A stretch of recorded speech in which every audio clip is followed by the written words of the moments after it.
Hello friends, welcome to Cooktales. আজকে আমি আপনাদের সাথে শেয়ার করে নিচ্ছি ভীষণই টেস্টি এঁচোড়ের কালিয়ার রেসিপি। রান্নাটা শুরু করার আগে আমি একটা মশলা তৈরি করছি। এর জন্য মিক্সির জারের মধ্যে আমি নিয়ে নিচ্ছি গোটা গরম মশলা, গোটা জিরে, গোটা ধনে আর গোটা গোলমরিচ। সব কিছু একসাথে গুঁড়ো করে নিচ্ছি। গুঁড়োটা খুব মিহি গুঁড়ো হবে না, একটু দানা দানা থাকবে। এরপরে এই মিশ্রণটা একটা বাটির মধ্যে নিয়ে তার সাথে একটু কাশ্মীরি লঙ্কার গুঁড়ো দিয়ে জল মিশিয়ে একটা মশলার মিশ্রণ তৈরি করে রাখবো। এবারে বাকি রান্নাটা আমি কিভাবে করি তা জানতে ভিডিওটি শেষ অবধি দেখতে থাকুন। আপনারা সবাই জানেন এঁচোড়কে গাছপাঁঠা বলা হয়। ভিডিওতে দেখানো সবকটা স্টেপ যদি ঠিকঠাক ফলো করে আপনারা রান্নাটা করেন তাহলে এই রান্নাটার স্বাদ পাঁঠার মাংস বা মাটনের থেকেও বেশি ভালো লাগবে। রান্নাটা শুরু করে দিয়েছি। কড়াইতে সর্ষের তেল গরম করে কিউব করে কেটে রাখা আলুর টুকরোগুলো আমি ভালোভাবে ভেজে নেব। আমার এই রেসিপিটা যদি আপনাদের ভালো লাগে তাহলে অবশ্যই লাইক কমেন্টের মাধ্যমে তা আমাকে জানাবেন। আপনাদের করা একটা লাইক বা কমেন্ট আমাকে নতুন নতুন রেসিপি ট্রাই করতে খুবই মোটিভেট করে। আলুটা ভাজার সময় সামান্য নুন আর হলুদ গুঁড়ো দিয়ে দিচ্ছি।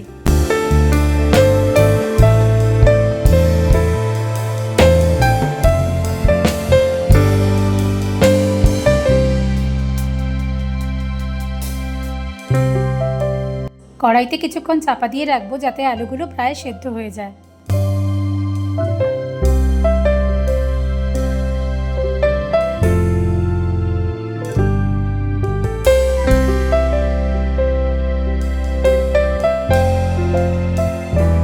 আলুগুলো ভালোভাবে ভাজা হয়ে গেছে আর প্রায় সেদ্ধও হয়ে গেছে। এবারে আলুগুলো তুলে রেখে ওই তেলের মধ্যেই দিয়ে দিচ্ছি পেঁয়াজ বাটা। পেঁয়াজ বাটাটা দিয়ে মিনিট 3-4 নাড়াচাড়া করে নিয়ে দিয়ে দেবো আদা, রসুন আর কাঁচা লঙ্কা বাটা।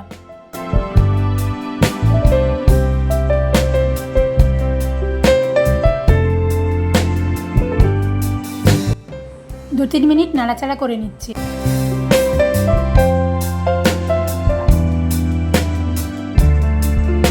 এরপর শুরুতেই যে মশলার মিশ্রণটা তৈরি করে রেখেছিলাম সেটা দিয়ে ভালোভাবে কষিয়ে নিচ্ছি।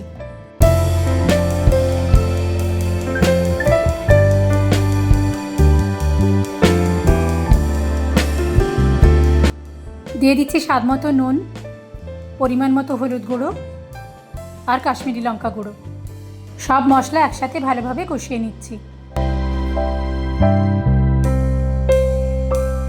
মশলা কষানোর সময় মাঝে মধ্যে একটু করে জল দিতে হবে যাতে মশলাটা কড়ার গায়ে লেগে না যায়।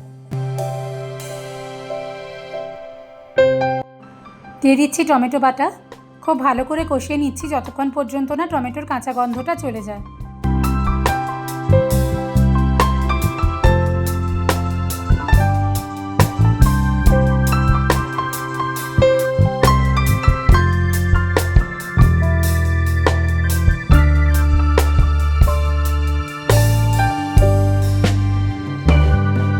এরপরে দিয়ে দিচ্ছি ফেটিয়ে রাখা টক দই। গ্যাসের আঁচটা কম করে ভালোভাবে মিশিয়ে নিচ্ছি। টক দই মেশানোর সময় সবসময় গ্যাসের আঁচটা কম রাখতে হয়, নাহলে দইটা ফেটে যায়।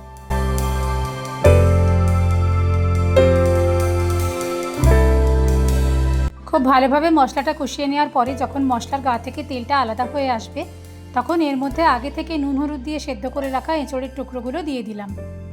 মশলার সাথে এঁচোড়গুলো খুব ভালোভাবে মিশিয়ে নিতে হবে।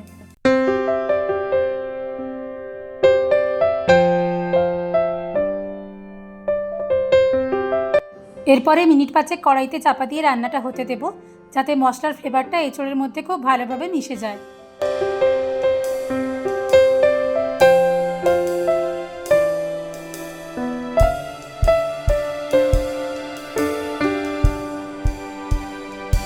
এবারে আগে থেকে ভেজে রাখা আলুগুলো দিয়ে সব কিছু একসাথে ভালোভাবে মিশিয়ে নিচ্ছি।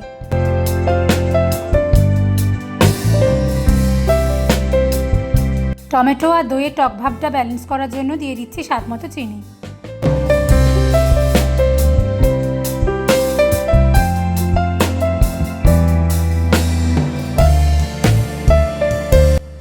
এবারে পরিমাণ মতন জল দিয়ে কড়াইতে চাপা দিয়ে মিনিট 3-4 রান্নাটা হতে দেব। এঁচোড়ের কালিয়ার গ্রেভিটা মাখা মাখা হবে, সেই অনুযায়ী জলটা দেবেন।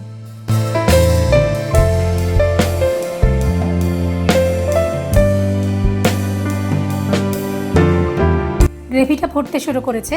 সবশেষে এর মধ্যে দিয়ে দিচ্ছি 1 চামচ ঘি। ঘি দিয়ে গ্যাসটা অফ করে দেব। এরপরে মিনিট 5 কড়াইতে চাপা দিয়ে রাখবো। এতে ঘিয়ের গন্ধটা তরকারির মধ্যে খুব ভালোভাবে মিশে যাবে।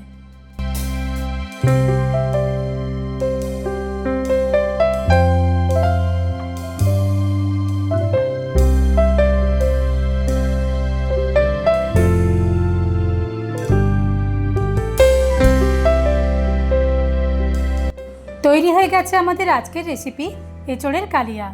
এই রান্নাটা ভাত, রুটি, লুচি, পরোটা, পোলাও সব কিছুর সাথেই খেতে ভালো লাগবে। রান্নাটা আপনারা বানিয়ে খেয়ে দেখবেন, কেমন লাগলো অবশ্যই কমেন্ট করে আমাকে জানাবেন। যদি ভালো লেগে থাকে ভিডিওটা লাইক আর শেয়ার করে দেবেন, আর আমার চ্যানেলটা সাবস্ক্রাইব করতে ভুলবেন না যেন। খুব শিগগির আসছি নতুন রেসিপি নিয়ে। টাটা।